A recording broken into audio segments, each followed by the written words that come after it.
What's up, everybody? This is going to be a floating hands video. Hope you don't mind this. I have not done one in a while, but I recently purchased a couple of very high-end cards, and I just kind of want to show them in this video, in part to document my ownership, because they are things that I will likely not own again, at least one of them. But I also want to just kind of explain my thinking behind making these purchases, particularly in such a fast-moving, crashing market. So the first one obviously is a Japanese card. It is none other than an Indigo Plateau Reviving Legends promo. So obviously this was given out in 2010. This is such an awesome artwork. Obviously we've got Celebi featured alongside the Indigo Plateau. The legend stamps are super cool. This is a card, so shout out Catch 'em All Collectibles. He often talks about the Burned Tower and how he likes that card in part because of how nostalgic the artwork is back in the Pokemon Crystal game and all that stuff. But actually, the Indigo Plateau is a slightly rarer card. So I believe the Burned Tower promo was given out to like the top 3 placers in the Battle Road challenge, whereas Indigo Plateau was only awarded to the winners. So this is a rarer card, like by all metrics. I'm not sure what the PSA pop report is. I don't recall that metric, I suppose, so maybe I shouldn't say all metrics. But this is a rarer card, very cool, also just to own and see, and a couple reasons why I purchased this card. So first and foremost, it is a rarer card than the Burn Tower. However, there's a huge discrepancy between the recent sold prices. So the Burn Tower last sold on eBay in PSA 10 at $9,000, whereas I was able to pick this copy up for about a third of that price, though it's a rarer card that also features a popular Pokemon in a beautiful landscape. So in my opinion, I think that this card is undervalued, but that doesn't always mean that it's an actionable purchase. So why else would I have purchased something like this? At the time of me getting this card, it was from a seller that needed to free up some cash, and that'll be a similar story to what you're going to hear here in a second. But that is typically a good sign. Like if you have an expensive item that a seller is like in a hurry to get rid of, that is kind of like the equation for a successful transaction on your part as the buyer. But also how the active listings panned out. It's like this was the cheapest copy available by several $1,000s.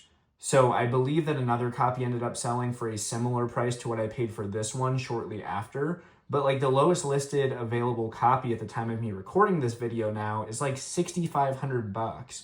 So just by purchasing this card, like the floor raises to a double up. And that's not like price manipulation or anything like that. It's just an observation of pricing structure relative to what is currently available on the market. And so I think that there is an arbitrage opportunity in that. And so by purchasing this, not only do I get to check the box of owning this card once, which, this is a card I've eyeballed plenty of times over the course of my 7 years in the hobby, but also the value proposition was there to kind of give me the green light. So looking for opportunities where the floor of an item can be increased simply by purchasing the lowest listed available copies is a valid strategy. So there's that. And the next card, I'm like a little shook that I own this, and I know Retro is going to give me such a hard time for this one. I am like fully prepared for being treated as a second-class citizen in the comments of this video. He's already been beating me up via text for like a week now. But this is a 2015 number 4 trainer.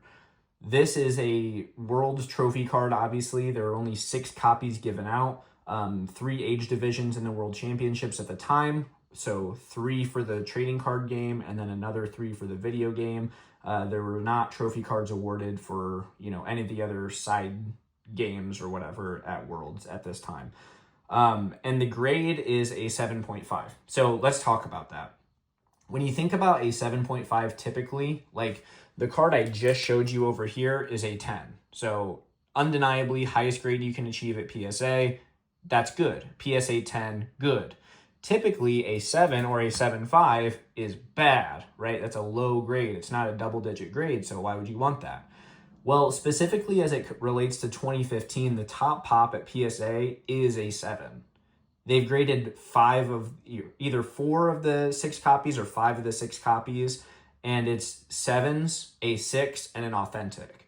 So there are just none graded higher. And so I personally don't believe that this particular copy has the chance to upgrade to an 8 at PSA, unfortunately. But with that said, it's like if somebody's trying to complete a Trophy Pikachu set from 2015 specifically, the highest graded copy that is available in existence is only a 7. And so the grade in this situation is not a detractor. So how did I come to purchase this item? This is actually listed publicly on eBay. I had it on my watch list, added to cart for like a week or two, I believe, before pulling the trigger on it. And it was kind of the same situation as the Indigo Plateau. Like, the seller pretty candidly shared that, they had some medical bills coming up, and so they wanted to free up some liquidity by getting rid of this card. And this is the type of card that, like, you don't want to be owning this if you're in a financially strapped situation, because you're going to be, like, this isn't not a good, like, short sell item, is what I'm trying to say. So I was able to purchase this price at a rate that I believe, I can do better than on the other side of this transaction. So what I'm saying is, when I go to get rid of this card, I believe that I can sell it for more than I purchased it for. Kind of TLDR there. And one of the reasons is because, like, I do not often find myself in situations where I'm strapped for cash.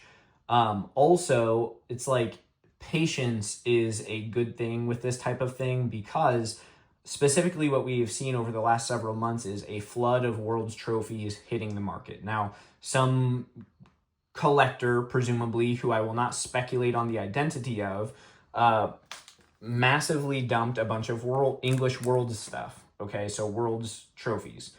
And so with this extremely rare item, we saw a massive wave of supply and availability hit the market, which is bad. That is an insane amount of downward pressure on this specific category in the market. So where does that leave us? Okay, if we know that there was a massive influx of supply in the short term, but the actual rarity or availability of these cards is extremely low, that means that there is a disconnection between perception and reality. And so I am looking to capitalize on that short-term kind of like asymmetry of opportunity. Like, a lot of people are seeing Worlds promos, specifically in CGC slabs, go up for auction right now, whether it be that collector, again, who I'm not going to speculate on the identity of, whether it be them still directly selling copies, or people who won the copies for, a price they were happy with at the time, but then, like, in this situation, they had a bill come up, and so this is like the lowest hanging fruit to free up 5 figures of liquidity for that individual.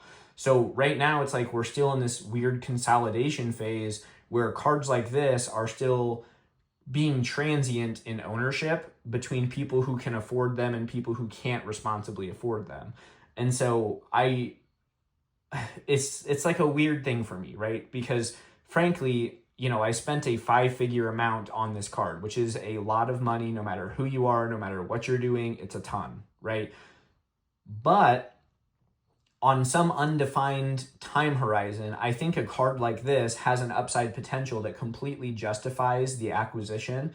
And this card checks a lot of boxes, okay? It's like, I know a lot of people take the full art Pikas and they kind of like box them into all one category, because they share similar artworks up until 2022 or 2023 when they changed it.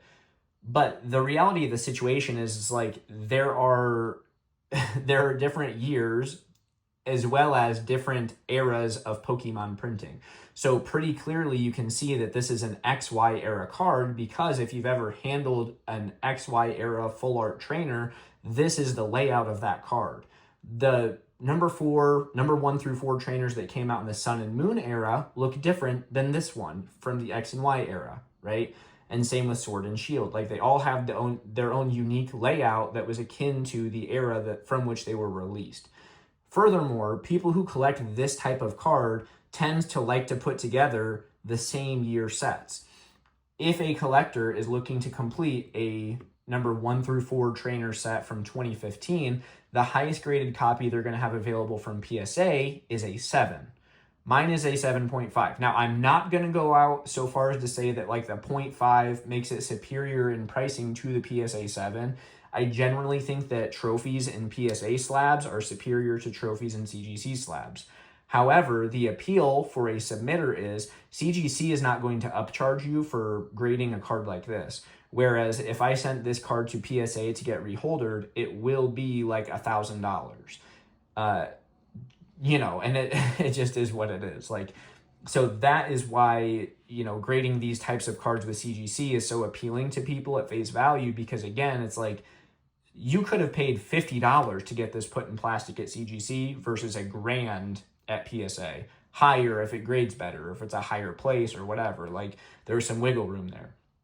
But again, if we look back at like known sales, okay? So first and foremost, at the time of me recording this, there are no other 2015 number 4 trainers available for sale on the public marketplace, right? Even though there's this massive influx of supply with this type of card, there are none available. Now, I'm not here to say that like a number 4 trainer from 2015 is like the head honcho of trophy cards. I don't believe that. But what I am going to say is that it's like, though there are no other copies of this publicly available, if I were to list this card today after only owning it for, say, a week or 2 weeks, that would, I don't think the optics on that are great. However, I do firmly believe that I could just put this up on my eBay store for a higher price than I paid, and there is a non-zero chance of somebody just clicking buy now. Maybe it was one of the other several watchers or people who had this in their cart at the time that just didn't pull the trigger and they regret not doing that. Or it could be some other collector who has now started the journey of putting together a 2015 World Pika set. All of these are like possibilities, but again, like, I think the point that I intended to circle back to before that tangent is, if you look back in 2022, when copies of cards like this were finally starting to go public, people were paying in the ballpark of like $30,000 or $40,000 for like number 4, number 3 trainers. I paid a much lower price than that. Again, in part due to the short-term influx in supply. And I'm not saying that perception of like availability or abundance is going to just change overnight. But again, it's like, I do a lot of work in the Pokemon space through reselling and through Gem Inspector. And I am fortunate to have a great deal more liquidity or just like, spending power than I have in previous parts of my life. And so I am in a situation where it's like, I'm basically trading other inventory that I had, and I'm just putting a bunch of slabs worth of value into one item. And again, it's like, this isn't the most actionable short-term play or short-term opportunity, but I'm being very candid with you that, in my opinion, I think that trophy cards like this are extremely undervalued right now. So it may be the case that I own this card for 6 months, or it could be the case that I own this card for 6 years. Regardless of the time horizon, I do think that I will end up selling this card for more than I purchased it for. And beyond that, as a person who tries very hard not to indulge in like the collector itch, which I do have, like, collecting is unfortunately a thing that I get a lot of joy and satisfaction from. I would be lying if I said that part of me didn't just want to own a Pika trophy at one point in my life, right? I have always loved these odd, rare cards and items. I own quite a few items like this, but not quite on this category, like not quite on this level. And it's something that I do enjoy, getting to possess, whether it be for a long time or a short time. And if you had asked me back in like 2020 through 2022, if I ever thought that I would be able to own a full art trophy card, I would probably say no to you, because at that time in my life, it would have been far less responsible to own this type of item than it is now today. And so again, like, part of that is just me being able to indulge in the fact that I am owning a card like this for X amount of time. Another part is, I think this is a big number that is extremely likely, in my opinion, to get bigger. And when I go to sell this card for a higher price than I paid, it is just one item to free up a ton of capital, as opposed to 80 items or 50 items and waiting on all of those buyers to pay for an auction or getting those items relisted. It's like, this is one transaction, and assuming that that buyer pays, or what, you know, payment goes through, whatever, it's like, this is just one thing as opposed to 80 headaches. It's just one headache, and I'll take that. And in the short term, you know, it's like, I enjoy looking at this when it's around me. And yeah, I mean, I feel like I've said my piece there. I'm again, like, maybe at this point I'm just rambling. But yeah, anyways, that's kind of the reasoning behind my purchase of these two cards. I think that I purchased them both for a price that is lower than what they're worth, frankly. And, you know, these are not cards that are on the same level as each other, but I do think that they're both extremely rare promos that are not correctly valued at this time. Now, one disclaimer that I'll throw out there before I end this video, okay? My business, Pikachu Collectibles, is primarily a reselling business. I'm telling you that I purchased both of these cards with the intent to resell, okay? The floor of this card's pricing was increased purely through me purchasing it. This card has some work to do via consolidation of items similar to it before it has a chance of likely a chance of appreciating in value. Pikachu Collectibles does not solely operate from purchasing cards like this. The reason that I am able to purchase cards like this is because I am making, you know, I'm making moves in the Pokemon space by purchasing items that have an inherent value proposition in the short term, right? That's optimal flipping. Like, the churn rate is ideal.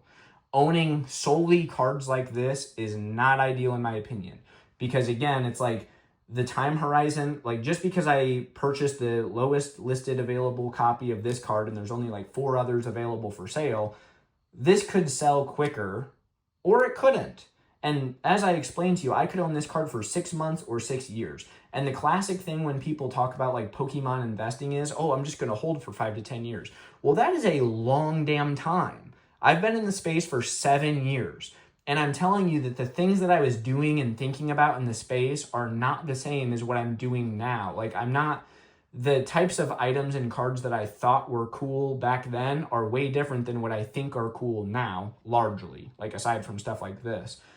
The ways that I am making money now are way different than how I was making money 7 years ago. So I am not taking lightly the fact that I could be stuck with this for a long period of time. And I know the gravity of that. Like, I understand that time horizon. I know it's a very long time, particularly in a fast moving environment like we're in currently. So if you are looking to really make a difference in your bankroll, I would not advise anybody. And also, I'm just some dude that is floating hands. It's like, I would highly encourage people who are trying to make money to do that by churning cards. Like, buy raw cards, grade them, sell them for more money. And the more you can do that over and over again, the quicker your bankroll grows. And then maybe someday your bankroll will grow to the point where you can buy cards way cooler than this or whatever. But it's like, it took a lot of grinding to be able to reasonably justify purchasing cards like this with the intention for which I purchased them. I would not say that if you're just getting started in the hobby that you should go park a bunch of cash in items like this.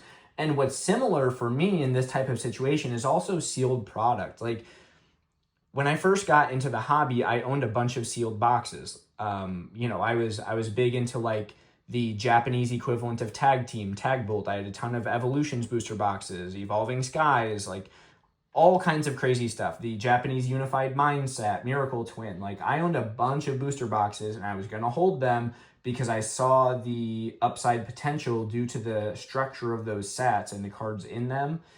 But I ended up ripping all those booster boxes because I was an impulsive collector.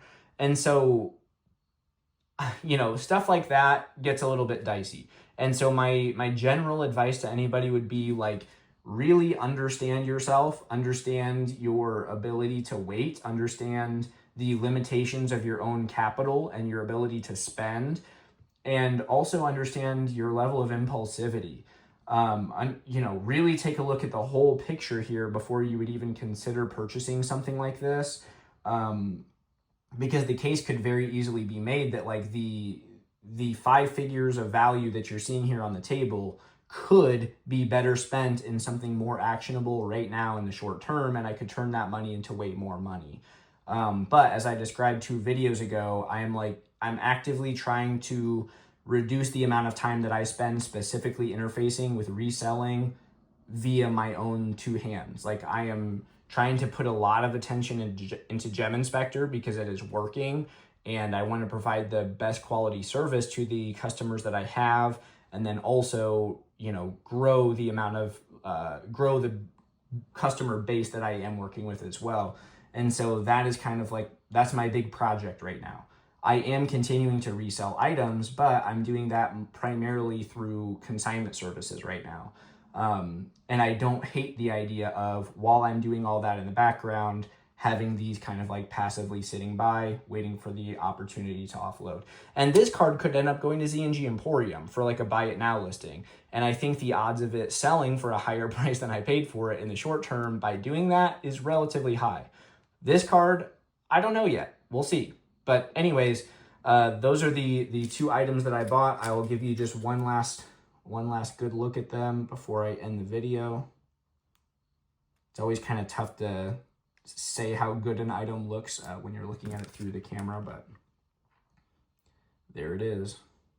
Need to obviously clean up this slab a little bit, but very cool cards that I am not upset to own. So with that said, hope you guys appreciated the video. Thank you so much for watching, and I'll see you on the next one.